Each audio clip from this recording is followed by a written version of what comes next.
Saya akan merespon beliau Mas Didit nanti, tapi sebelumnya begini. Apa sebabnya arek-arek memang dijaluk 3 grup, terus dikai pertanyaan, itu bukan mau nguji, tapi kewajiban orang yang di depan ini adalah mendengarkan Anda, kan gitu kan. Jadi karena kepingin menene jadi penceramah misalnya, kon jadi uang pengajian, dosen segala macam. Yang nomor 1 itu bukan Anda merencanakan apa yang Anda kasihkan. Nomor 1 itu Anda mempelajari dulu apa yang dibutuhkan oleh muridmu, oleh mahasiswamu. Jadi nek mayan ngene iki sing pertama tak lakukan adalah arek-arek kira-kira atine ya apa, pikirane ya apa, butuhe ya apa, sedih ya apa, senenge apa, sak piturute. Maka ini tadi dipancing supaya kita tahu apa yang sebenarnya sekarang menjadi alam pikiranmu. 1 ya. Jadi ini dalam rangka kami yang berguru atau belajar kepada Anda. 1 ya. Nomor 2, wong iku ukuran dengan misalnya ayat ini. Alladzina amanu wa hajaru wa jahadu. Jadi metodologi untuk mendeteksi dan mengidentifikasi, merumuskan ya, mendeskripsi dirimu yang ada di dalam dirimu yang enggak. Kalau saya tanya belum tentu, kalau saya tanya langsung belum tentu Anda menjawab seperti yang kita maksudkan. Maka kita memancing sepolos-polosnya, seoriginal-originalnya melalui lingkaran. Ketika langsung nyujes, tapi melingkar. Jadi dikai pertanyaan tadi untuk ndelok janjani atimu ya apa nang Indonesia, nang aku, nang Maia, nang masyarakat, nang keluargamu. Tuh. Jadi pertama yang dilihat adalah soko guru kepercayaan hidupmu itu apa. Karena itu akan menentukan kemana kamu bergerak menuju apa. Maka nomor 1 amanu, imanmu. Iman ini nang Gusti Allah tok gampang. Tapi diterjemahno iman kepada Allah. Kemudian kita proyeksi ke tumbuh-tumbuhan. Ya apa maknane imanmu nang Gusti Allah. Nang kewan ya apa, nang bapakmu, ibumu ya apa, nang adikmu ya apa, nang bojomu ya apa, itu kita terjemahkan. Jadi syahadat itu adalah pintunya, bukan rumahnya. Begitu bersyahadat, Anda sudah memasuki pintu bahwa Anda akan mencari yang paling esensial, yang paling substansial, yang paling menjadi soko guru. Soko guru itu tiang utama di tengah masjid atau bangunan. Itu yang harus kamu cari masing-masing. Nah, kita tadi juga mencari soko guru nilaimu itu apa. Maka metodenya adalah didelok, imanmu diterjemahkan ke dalam keindonesiaan yang bagaimana, ke masyarakat yang bagaimana, kekeluargaan yang bagaimana, dan kemaiyahan yang bagaimana, dan seterusnya. Untuk melihat itu misalnya pakai teori ini wartawan, Pak. Opo sing diomongno? Endi karepe dhewe? Terus opo? Terus ya opo? Sapiturute. Jadi 5W1H itu ya. Jadi itu teori jurnalistik itu sebenarnya sebuah kelengkapan untuk memahami kehidupan. 5W1H itu. Nah, makanya itu kita pakai. Kalau di Quran pakai amanunya tadi dengan teori jurnalistik. Kemudian nek wis awakmu ngerti arek-arek ijane karepe apa, kepercayaan nilainya apa, tiang rumahnya yang paling mendasar saka guru ya. Bukan tiang samping, tapi tiang tengahnya itu apa? Tampak dari semua jawaban tadi. Ngono ya ceritane. Terus kalau kita sudah mengerti anak-anak Maiyah ini amanunya seperti itu, maka kita bisa mencoba mendeteksi dan mempelajari berarti hajarunya, berarti pergerakannya nek gak rene-rene. Kan gitu. Itu kita pelajari.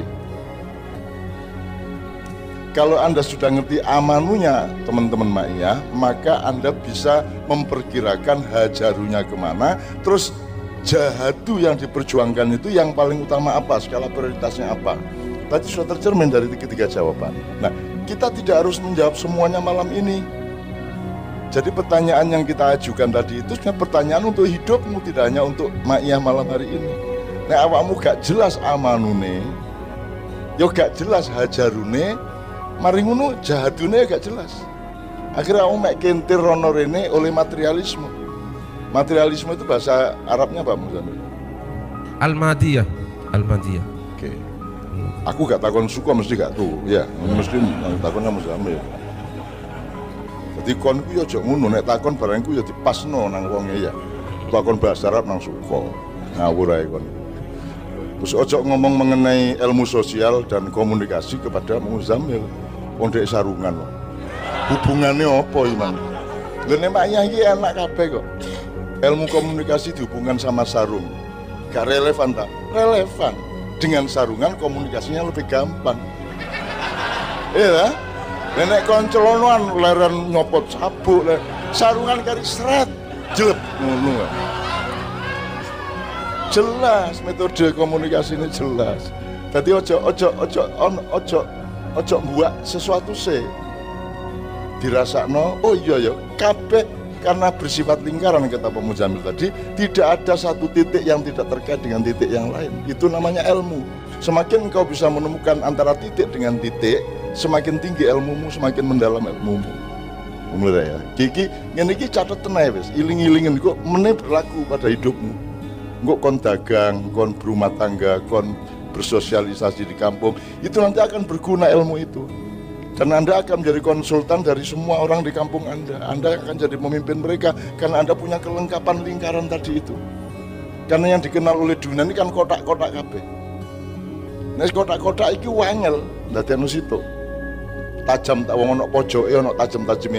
Nek lingkaran ndak ada tajamnya. Lingkaran itu sebuah apa ya? Ya innalillahi wa inna ilaihi raji'un yang ngene iki. Yes, saiki awake umurmu tambah tak kurang. Itu dari sudut sini, naik dari sudut situ tambah. Jadi tambah dan kurang jane podo. Kalau pakai metode lingkaran. Jadi mulane maiyah iki melatih Anda dan membiasakan Anda untuk melihat segala sesuatu itu dari sudut-sudut tak terhingga. Karena lingkaran itu tak terhingga. Bener ya? Tidak 4 segi berpanjang, gak segi 3, gak segi 5, tapi tak terhingga. Dan hidup itu tidak terhingga. Anggitmu Gusti Allah sifatnya 99 ta. Mosok Gusti Allah sifatnya 99. Yo gak kepitung kon gak iso ngitung. Bahkan Allah itu menawarkan nerakanya saja dengan fabasyir. Ya. Fabasyirhum bi'adzabin alim. Mas gimana terjemahnya, Pak? Berilah kabar gembira mereka dengan siksa yang pedih. Tapi coba ya Gusti Allah. Bahasanya Allah kan melingkar. Orang-orang yang kufur kepadaku, yang ingkar kepadaku kata Allah, yang membunuh nabi-nabiku dan membuli orang-orang yang menegakkan keadilan, berilah kabar gembira kepada mereka tentang azabku yang pedih. Itu kan sebuah lingkaran. Kan tidak kompatibel kalau berpikir linier, berita gembira kok azab, azab kok berita gembira. Tapi Allah pakai itu. Bisa berani nggak kita berpikir tidak seperti Allah? Kan tidak berani. Jadi makanya pertanyaan saya pertama dengan metode tadi, amanu hajaru jahadu. Kon duwe kepercayaan apa tentang dirimu, maka kamu bergerak kepada yang kamu percaya. Oh aku tak nyambut gawe iki, bergerak merunu. Mari ngono perjuanganmu jelas jahadu. Kalau Anda tidak urut 3 ini, nanti Anda tidak ketemu hidupmu. Gitu loh. Arek wedok sing kok senengi sing ngene-ngene, maka Allah akan membimbing untuk bergerak menuju perempuan itu. Gitu loh. Nah, hidup manusia juga begitu, tidak ada manusia jelek. Yang ada adalah dia tidak mencapai kebaikan, tidak mencapai kearifan, kebijaksanaan, keseimbangan, dan lain sebagainya. Nah, Nabi Muhammad terus bilang apa sih kepada Allah, Pak Muzammil, ketika dia dilempar batu sampai berdarah? Allahumma hdi qaumi fa innahum la ya'lamun. Nah, artinya ya Allah, berilah hidayah kaumku, mereka itu belum tahu. Orang yang melempari batu ke Rasulullah sampai berdarah, Rasulullah mengatakan, ya Allah berilah mereka hidayah karena mereka belum tahu. Dan hasil dari belum tahu, belum mencapai, belum terjadi, belum kelakon sampai turutnya podoi, maka mereka melempar batu. Supaya tidak melempar batu lagi, mereka diberi hidayah oleh Allah. Terus kon ngongkon aku wani, gak koyok Kanjeng Nabi. Terus aku merintahkan para nonoma itu gepuk endase ngono. Enggak dong, enggak mungkin saya. Tidak mungkin saya berani melakukan selain yang dilakukan Rasulullah SAW.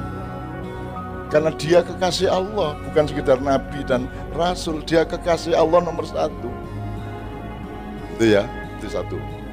Pertanyaan saya yang lain. Semua tentang Nabi. Nabi Musa itu, Nabi Ibrahim dulu ya, lebih tua ya. Itu yang Anda tahu, Nabi Ibrahim kan menghancurkan patung-patung. Patung-patung itu sekarang Anda terjemahkan ya ideologi, materialisme, hedonisme, terus macam-macam lah. Yang disebut patung itu bukan hanya reco itu. Patung adalah sesuatu yang menjadi konsentrasi manusia menggantikan Tuhan. Itu namanya patung, berhala. Saya tanya, apakah Nabi Ibrahim disuruh Tuhan untuk menggantikan Raja Namrud? Tidak. Disuruhnya apa? Disuruhnya mengajak manusia untuk menyembah Allah. Ya. Saya menghargai dan saya mengerti betul maksudnya Pak Didit. Saya bukan tidak setuju juga. Tetapi persetujuannya tidak boleh karena saya ingin menjadi. Persetujuan saya adalah bahwa memang harus diatasi ini keadaan. Itu ya, beda ya Mas ya. Gitu loh. Ono wong rabi mergo, ayu arek. Gurung karuan bener lho. Timbangannya aku iki nang doli terus tak rabi ya. Kalau bener ya. Zaman biyen lho ya. Kan luwe apik to alasane. Mergo saayu-ayu narek wedok oleh 3 tahun wis siji rek. Wis bendino kok delok ngene, angger tangi turu kon meneh. Lho ngono, dan gak kontak sing ngomong bojomu yang ngono. Bolak-balik iki rai sing tak ngono rek ngene iku. Oke. Jadi Nabi Ibrahim juga tidak disuruh jadi raja menggantikan Raja Namrud. Nabi Musa perintahnya apa misalnya dari Allah? Idhhab ila fir'auna innahu tagha fakul hal laka ila an tazakka wa ahdiyaka ila rabbika fatakhsha. Diterjemahkan Pak. Jadi Allah memerintahkan Musa, pergilah kamu Musa kepada Fir'aun, karena Fir'aun itu congkak gitu ya. Terus Allah tidak memerintahkan terus kamu ganti Fir'aun itu, bukan. Fakul halaka ila antazakka, katakanlah kepada Fir'aun, maukah kamu menjadi orang yang baik, membersihkan dirimu dari perbuatan kecongkakanmu. Wa ahdiyaka ila rabbika, dan akan aku tunjukkan kamu kepada Tuhanmu. Fatahsha, sehingga kamu menjadi orang yang takut kepada Allah. Itu. Jadi bukan soal mengganti Fir'aun sebagai raja. Artinya itu harus jadi pedoman saya juga. Andaikan saya disuruh duduk di suatu kursi, tidak boleh karena ambisi saya, tapi harus lehal dari perintah Allah, lehal dari nilai-nilai Allah, kan gitu ya. Nonton masjid nggih. Mumpun kuatir Gusti Allah luwih pinter dan nyekejul kabeh iku. Gitu loh. Nah, nanti kita akan ceritakan Indonesia ini memang sudah darurat, Mas Didit. Benar beliau, sudah darurat, nanti kita sebut satu persatu. Tapi kita ngomong itu tidak dalam rangka mengecam atau mengkritik. Kita ngomong itu karena kita mencintainya. Kita harus pastikan cintamu kepada Indonesia. Kenapa? Karena engkau dilahirkan menjadi manusia Indonesia, maka pasti merupakan amanat Allah untuk menjaga Indonesia, tanahnya, airnya, tambangnya, semuanya, pohon-pohonnya dan seterusnya. Gitu ya. Nabi Musa itu sejak bayi makan dari siapa? Makan dari Fir'aun. Apakah yang dimakan oleh Nabi Musa itu syubhat dan haram? Tidak, karena bukan ikhtiarnya Nabi Musa. Jadi awakmu dari pegawai negeri gak masalah. Yang penting sikapmu ya apa, keputusanmu ya apa. Nabi Musa ket bayi didulang segone, ya tentu sego yang bawa gitu kan. Didulang karo Fir'aun. Ket cilik mangan dek keratone Fir'aun. Menurut awakmu Fir'aun itu raja besar atau bukan? Ini Fir'aun itu sambrek 1300 tahun deh. Ono Fir'aun siji loro telu jenenge macam-macam, dinasti Fir'aun. Saiki sing kita omongkan Fir'aun Nabi Musa, Ramses II. Yang saya sudah ketemu sama dia, Kiai Kanjeng juga sudah ketemu sama dia. Wonge dukur, kuru, kulit putih, rambutnya rada arang. Terus Kiai Kanjeng delok di museum di Mesir itu karena dibukakan. Semua orang ke sana belum tuh dibukakan tempatnya Fir'aun itu, kita dibukakan dan kita mengelilingi Fir'aun terus sekarang mengkering ini. Ngene arek ya, ngono. Lha iya iya. Ngene arek ya dan ngono. Lah lumayan lah prestasi kita ini. Fir'aun di arek-arek nang. Ngeneng lo Kiai Kanjeng. Arek-arek itu ya opo. Ngene arek ini. Oh ngene ta. Kurung ini loh kok kuasa ya. Dan seterusnya. Nah, teman sekalian. Jadi Fir'aun itu kalau dalam analisis yang ini tadi bukan tokoh besar. Dia hanya simbol yang ditokohkan oleh yang merekayasa dia. Yang merekayasa dia adalah siasat politik yang dipimpin oleh Haman, kerjasama dengan konglomerat yang namanya Korun. Supaya aman, bisnisnya Korun ini, naga besar ini, ya, dengan kementerian-kementerian Haman ini, maka rakyat ditakut-takuti. Puncak ketakutan rakyat adalah didudui nek Fir'aun iki Gusti Allah. Terus Fir'aun percaya bahwa dia Tuhan. Jadi segitiga, Fir'aun ini bonekanya. Terus yang di belakangnya yang merekayasa adalah Haman yang menguasai politik, kemudian siapa? Korun, konglomeratnya. Segitiga. Kalau Anda perbesar perspektifnya, iblis, Dajjal, Ya'juj, Ma'juj. Itu berlangsung sudah sekarang di mana-mana. Cuman mereka mengatakan, tapi kan Dajjal belum hadir secara wujud. Lho rumangsamu Dajjal kayak kon ngono, ono raine, ono ya apa sih? Kan wujud macam-macam. Siapa bilang Dajjal itu ono gulune, ono raine, ono drijine, ono kukune jare sapa? Sudah wujud saiki bisa. Sudah wujud. Dan efeknya, efektivitasnya, outputnya sudah sangat jelas mempengaruhi seluruh orang di dunia dan di Indonesia. Di balik pengetahuanmu mengenai neraka, kamu sangka surga, surga kamu sangka neraka, kaya kamu sangka miskin, miskin kamu sangka kaya. Pemimpin kamu sangka yang begitu, yang tidak begitu bukan pemimpin. Ini Mas Didit ini, puncak kepemimpinan beliau justru setelah pensiun dari TVRI. Pemimpin sing awal-awal iku kudu ing ngarsa sung tulodo iku pemimpin semester 1. Pemimpin semester 2 ing madya mangun karso nek wis pemimpin S3, nek wis top, wis sejati, gak butuh ndek ngarep. Tutwuri, dan itu pemimpin yang sebenarnya. Ojo goblok kan. Kon langon wedhus, sing ndek ngarep sapa? Dapurmu ta wedhuse? Lah iya. Bebek yang ngono. Ono angon bebek mlaku ndisi bebeke ngetut ngono. Jadi pemimpin itu tidak sama dengan di depan. Pemimpin bisa di kiri, bisa di kanan, bisa di belakang, bisa di tengah, tergantung konteksnya. Gitu ya teman sekalian ya. Ini saya mulai merespon beliau. Beliau justru punya kepemimpinnya di sanggar alang-alang. Beliau tidak mampu melakukan itu ketika di TVRI. Karena beliau tidak berdaulat sepenuhnya. Sekarang berdaulat dengan kemuliaannya, dengan kebijaksanaannya, dengan seluruh hati nuraninya, lebih total sebagai pemimpin. Dan pemimpin tidak harus menguasai dunia atau menguasai negara. Nabi Muhammad, berapa kira-kira penduduknya Madinah? Tidak sampai 100.000. Tidak sampai 100.000. Dan Nabi Muhammad pernah jadi pemimpin formal, pernah jadi khalifah. Tapi prakteknya nyotone sapa sing mimpin? Kanjeng Nabi, tapi dia tidak punya jabatan formal. Tak perluas. Umat Islam berapa persen Pak Muzamil di Madinah?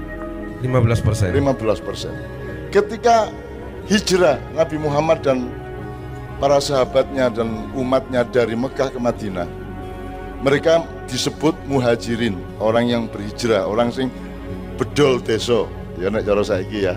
Terus ditampung, diakomodasi, disatukan, bersatu dengan kaum Ansor. Aku tanya, Ansor ini wong Islam kabeh ta gak? Kamu Zamil? Ada yang beriman, ada yang tidak. Ya. Di situ kan yang diperlukan adalah kesediaan dan keikhlasan untuk hidup bersama, saling memberi, saling menolong.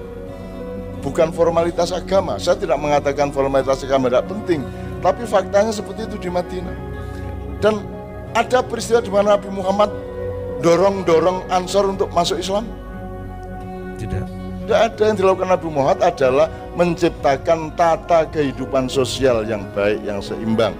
Maka yang pertama beliau lakukan adalah menentukan sumber-sumber air dengan onta yang diperjalankan, dan onta mesti berhenti di tempat yang paling merupakan sumber air. Kemudian baru pemetaan tanah yang produktif dan tanah untuk hunian di kota Madinah. Nomor 3 baru tata politik dan kebudayaan. Lengkap Kanjeng Nabi. Tapi gak perlu jadi khalifah. Kepala negara tidak. Kepala negara ya tidak. Ada ini, sebelum meninggal Nabi Muhammad bertanya kepada sahabatnya, "Aku ini apamu?" Gitu. Maka sahabat menjawab, "Engkau ayah kami yang penyayang, engkau bapak kami yang sangat penyayang." Nabi Muhammad emek ayah laku mbah ledukur.